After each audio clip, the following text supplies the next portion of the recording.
Anyway, he was launching his book, and with him was the PR man from the book company. I was up there with Matt Davison from BBC Radio 10, both of us being Spurs fans as well as Ipswich fans.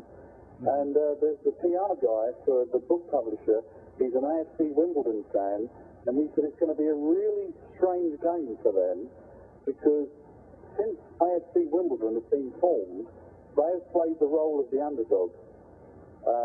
You know, they like going into battle and being seen as the minor team with a big support.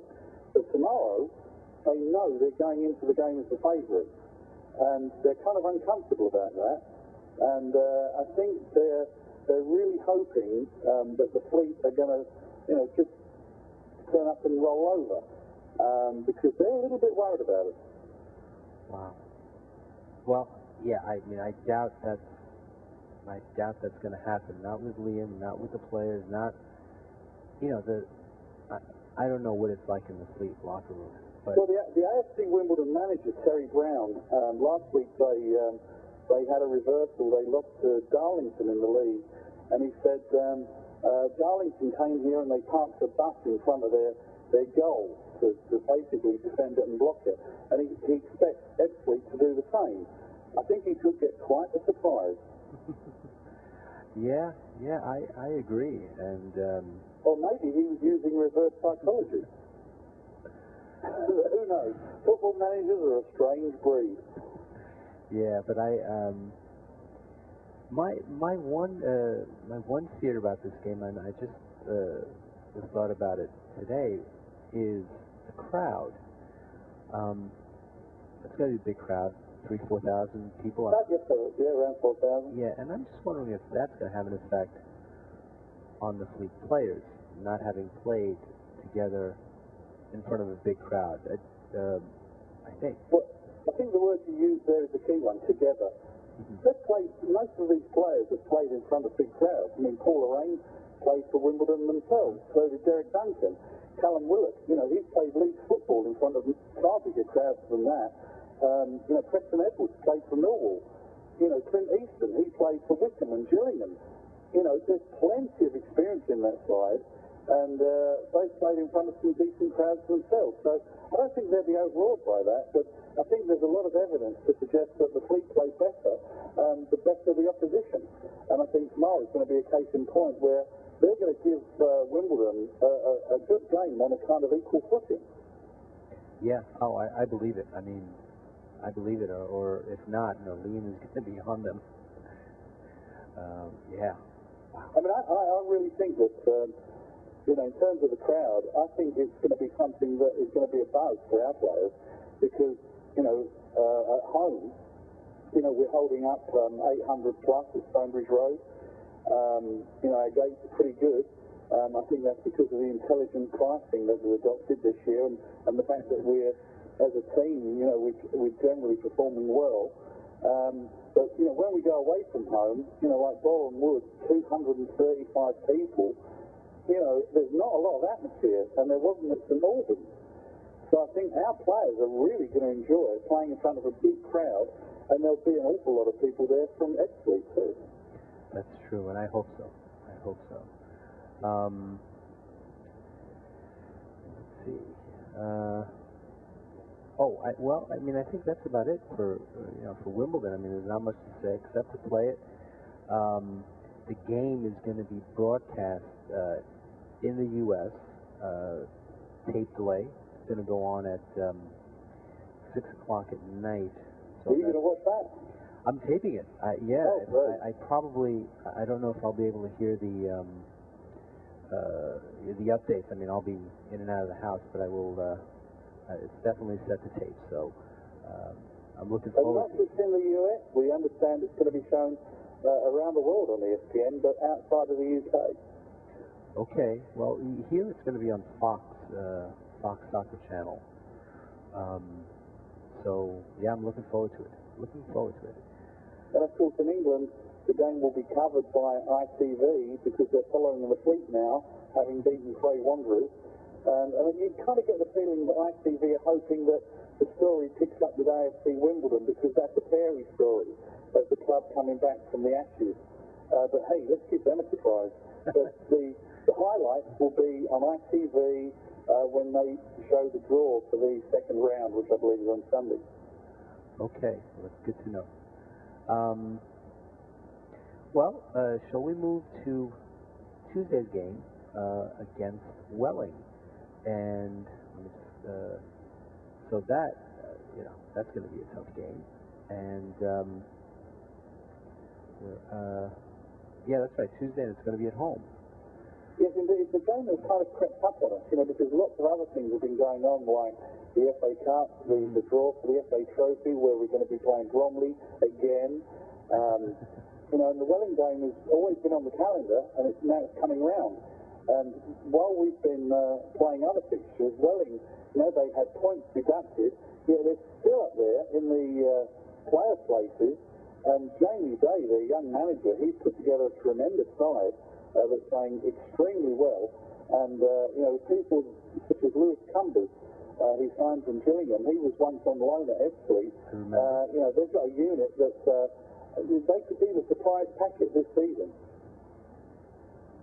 Wow, yeah, and of course, an important match for us to win, because if we win, we'll leapfrog them in the standings, and we'll definitely be in the playoff position. So, wow, and then I'm just looking at the schedule.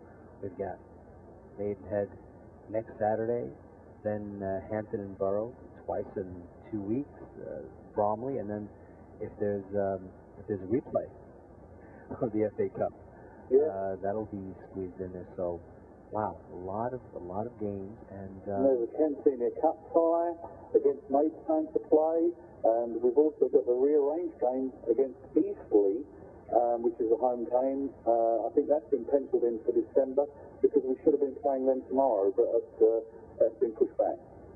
And of course, if we were to beat Wimbledon, then we've got to change our plan for the day when the second round of the FA Cup goes. That's true. Wow. Well, nice problems to have.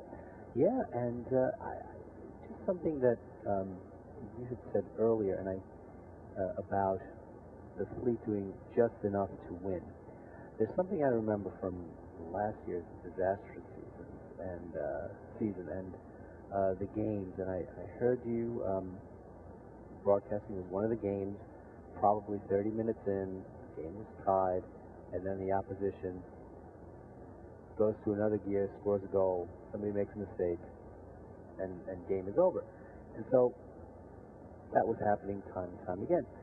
Well, this might be the opposite. So last year we saw just how a team can find ways to lose, and then here it seems to be that they do enough, just enough to win. I always get the feeling at the moment that we're playing well within our capabilities. Last season, I think the second half of the season, our form, if we'd have played like that the whole season, we would have stayed up. Yeah. But we had such a poor start. This season, we've started reasonably well, and we're getting stronger. So, I just think this team is gelling into a cohesive unit. And, the last few games, such as Bournemouth and St Albans, I really get the feeling that, if the opposition was stronger, we had a lot more to give if necessary. And we didn't need it. So we just made sure we got more goals than they did, and then we shut the game down. Against Wimbledon, without a doubt, we're going to have to give it a lot more because the opposition are going to require that of us. But I just think in the league games, maybe not so much against a side like Welling, but most of the league games, we've got one or two gears that we can shift through if we would need it to. Yeah, that's how they seem to be playing, and it's just great. It is just great.